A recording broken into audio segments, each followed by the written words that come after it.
The suburbs of Mumbai, India, represent one of the world's most densely populated urban areas, where over 20 million people live in close proximity to one of Asia's last remaining fragments of wilderness, the Sanjay Gandhi National Park. This 104 square kilometer protected area is home to leopards, a big cat species that has learned to coexist with humans in ways that continually surprise wildlife biologists.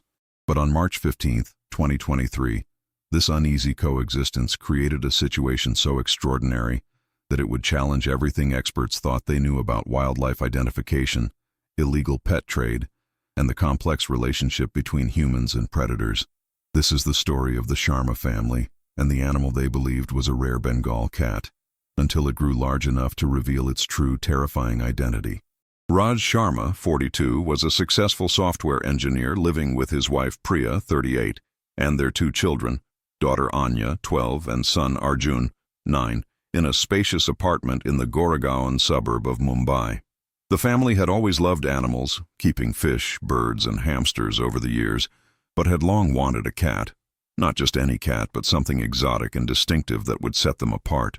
"I had been researching exotic cat breeds for months," Raj explained during a later interview with wildlife authorities.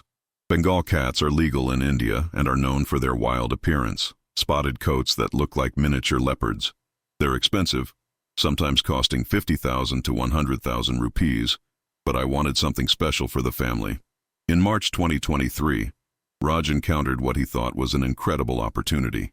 A man contacted him through a pet enthusiast forum, claiming to have a rare melanistic Bengal kitten, a cat with an unusual dark coat and faint spots.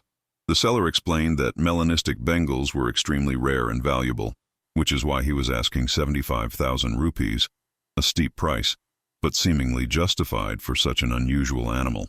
"The kitten was about 8 weeks old when I first saw it," Raj recalled. "It was small, maybe 2 kilograms, with dark fur and these beautiful spots barely visible against the dark coat. It had large paws and a longer tail than typical cats, but the seller explained these were characteristic of Bengal cats, which have some wild Asian leopard cat ancestry. Everything seemed to match what I'd researched online." What Raj didn't know, what he couldn't have known without expert wildlife knowledge, was that he was looking at a common leopard cub, Panthera pardus fusca, specifically a melanistic individual commonly called a black panther. These dark-coated leopards occur naturally when both parents carry a recessive gene for melanism. And critically, they're completely illegal to own, protected under India's Wildlife Protection Act with penalties including imprisonment up to 7 years. Check if you're already subscribed to this channel, because these incredible true stories reveal the dangerous consequences of illegal wildlife trade, the surprising resilience of wild animals, and the complex ethical situations that arise when humans and wildlife collide. Subscribe and turn on notifications so you never miss these thought-provoking real-life stories. Raj brought the kitten home to his delighted family. They named it Shadow, appreciating the dark coat and mysterious appearance. For the first month, Shadow behaved much like any kitten, playful, curious, sleeping frequently, and bonding with the family. The children adored the animal, and Shadow seemed to reciprocate, purring when petted and playing with toys. "For those first weeks everything seemed normal," Priya recalled. "Shadow was energetic and a bit wild in play, but we attributed that to the Bengal breed's reputation for being active and athletic. The vet we took him to for vaccinations didn't raise any concerns, though we later learned that vet had limited experience with exotic breeds and had never seen an actual leopard cub. But as weeks turned into months, subtle changes began appearing that should have raised alarm. Shadow's growth rate was extraordinary, gaining nearly a kilogram per week, far faster than domestic cats. By 3 months, Shadow weighed approximately 10 kilograms, roughly twice the size of a typical domestic cat the same age. His paws were disproportionately large, his jaw becoming noticeably more powerful, and his canine teeth growing longer than any house cat's. "We noticed he was getting big, but we convinced ourselves it was normal," Raj admitted. Online forums about Bengal cats mentioned they're a large breed, sometimes reaching 8 to 10 kilograms as adults. Shadow was bigger than that, but we rationalized it as individual variation. We didn't want to believe we'd made a terrible mistake. The family's rationalization became increasingly difficult as Shadow's behavior began changing. Around 4 months of age, the animal's play became noticeably more aggressive. What had been gentle paw swipes became strikes with claws that could draw blood. Playful biting became jaw pressure that left bruises. And most concerning, Shadow began exhibiting stalking behavior, crouching low, tail twitching, eyes fixed on family members in ways that felt predatory rather than playful. "I remember the first time Shadow truly frightened me," Priya said, her voice still carrying the tension of the memory. "I was cooking in the kitchen, and I felt this intense sensation of being watched. I turned around, and Shadow was crouched about 3 meters away, completely still, staring at me with this focused intensity I'd never seen before. His pupils were dilated, his body was coiled like a spring. For just a moment I wasn't looking at a pet, I was looking at a predator evaluating prey." The incident that finally shattered the family's denial came on a Saturday morning in late July 2023, when Shadow was approximately 5 months old and weighed nearly 18 kilograms. Arjun, the 9-year-old son, was playing in the living room with a remote-controlled car. Shadow, who had been sleeping in a corner, suddenly became alert. His entire body posture changed. Ears forward, whiskers spread, body lowered into a hunting crouch. Then, with explosive speed that seemed impossible for an animal that size, Shadow pounced on the moving toy car, his jaws clamping down with such force that the plastic shell cracked audibly. But he didn't stop there.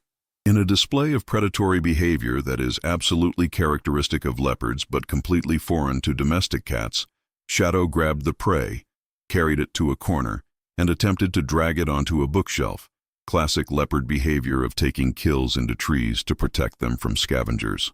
"That's when I knew something was terribly wrong," Raj said. "No cat, no matter how large or wild-blooded, behaves like that. The power, the speed, the instinctive tree-caching behavior, these weren't cat behaviors. These were big cat behaviors."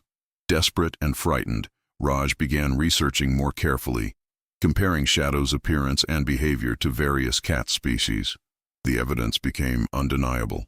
Shadow's rosette pattern becoming more visible as his coat changed, his skull shape, his proportions, his behaviors. Everything matched a melanistic leopard cub, not a Bengal cat. The realization was terrifying, Priya admitted. "We had a wild predator living in our home with our children. An animal that in just a few more months would weigh 30-40 kilograms and would be fully capable of seriously injuring or killing a human. We'd been so stupid, so irresponsible, and now we had to figure out how to fix this without our children or the animal getting hurt." Raj faced an agonizing dilemma.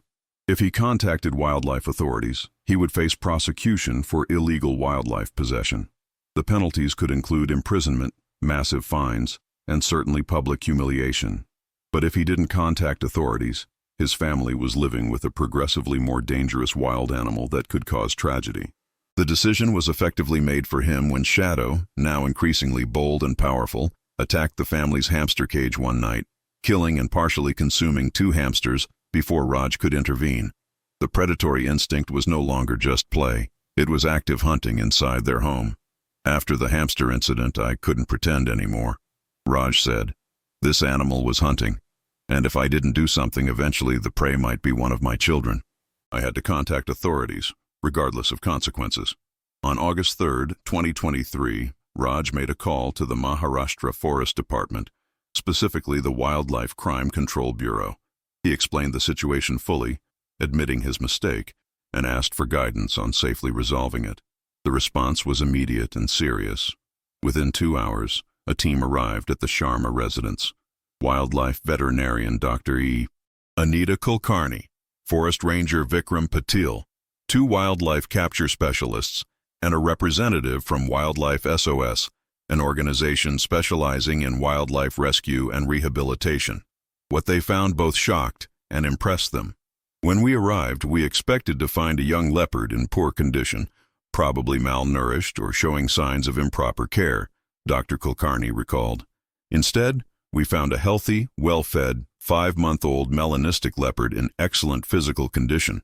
The family, despite their catastrophic error in identification, had actually provided good care, proper nutrition, veterinary attention, and a safe environment. The leopard was healthy, but it was also absolutely and obviously a wild animal that had no business being in a residential apartment. The capture and removal process took careful planning. Leopards, even young ones, are incredibly powerful and quick. At 5 months, Shadow was already strong enough to cause serious injury. The team decided to use chemical sedation rather than physical restraint to minimize stress and danger. Dr. Kulkarni prepared a sedative-laced food portion. Shadow, comfortable with the family's presence and accustomed to being fed, consumed it without suspicion. Within 15 minutes, the leopard's movements became sluggish. Within 25 minutes, he was safely sedated. Even sedated, you could see the power in this animal, Vikram Patil observed. The muscle development, the jaw structure, the retractable claws. This was an apex predator. The fact that the family lived with it for 5 months without serious injury was honestly miraculous.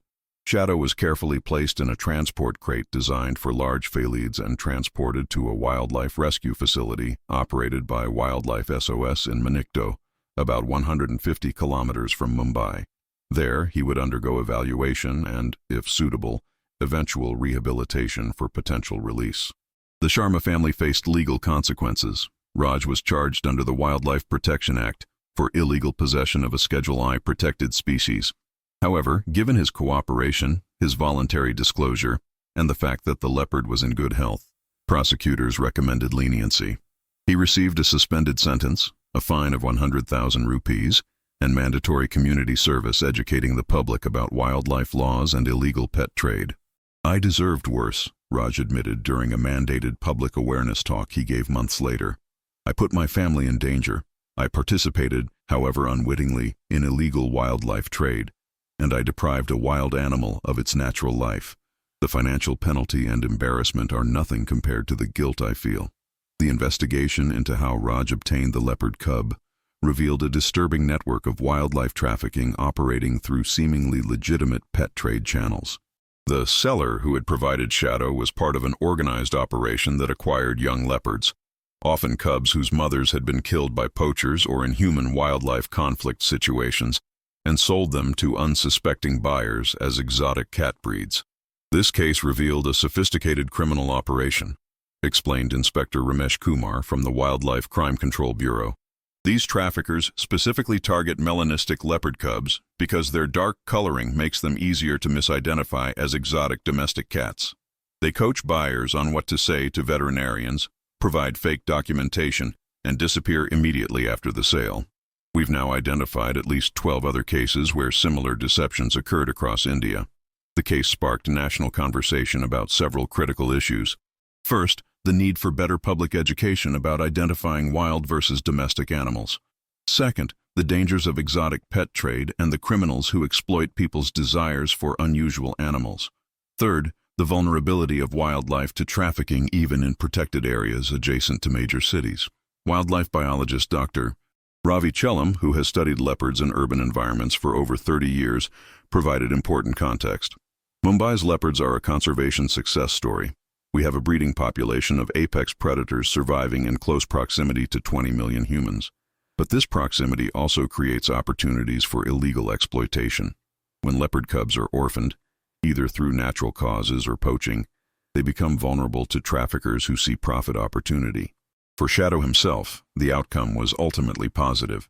After 6 months of rehabilitation at the Wildlife SOS facility, during which he was carefully monitored and gradually introduced to more natural behaviors and environments, he was deemed a suitable candidate for release. Shadow never fully bonded with humans in the way that would make him unsuitable for wildlife, Dr. Kulkarni explained. He was young enough when removed from the family that his predatory instincts remained strong. He hadn't been food conditioned to rely on humans, and most importantly, he retained the wariness and independence that wild leopards need. In February 2024, nearly 1 year after being acquired by the Sharma family, Shadow was released in a remote section of a protected forest area in the Western Ghats, far from human settlements. He was fitted with a GPS tracking collar to monitor his adaptation. The tracking data showed exactly what we hoped for, reported Dr. Shantanu Duda, the wildlife biologist monitoring Shadow's release. Within days, he was hunting successfully, catching small prey like hares and birds. Within weeks, he'd established a home range. Within months, he was behaving like any wild leopard. The brief time with humans hadn't destroyed his ability to be wild. The collar was designed to eventually fall off, and by September 2024, Shadow was living a completely wild existence, his bizarre beginning as a family pet a distant memory. For the Sharma family, the experience fundamentally changed their perspective on wildlife and pet ownership. "We thought we wanted an exotic pet, something special and different," Priya reflected during a follow-up interview.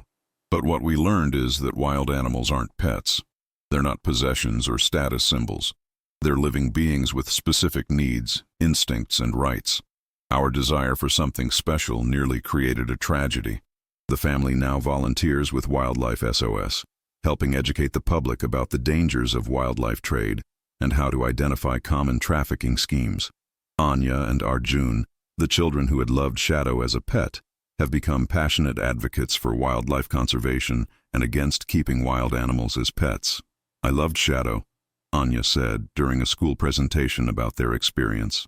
"But loving him meant letting him go, letting him be what he was meant to be, a wild leopard, not a house cat. Real love for animals means respecting what they need, not what we want them to be." The case has been incorporated into training for veterinarians across India, teaching them to recognize the subtle differences between exotic cat breeds and wild felids, particularly young cubs.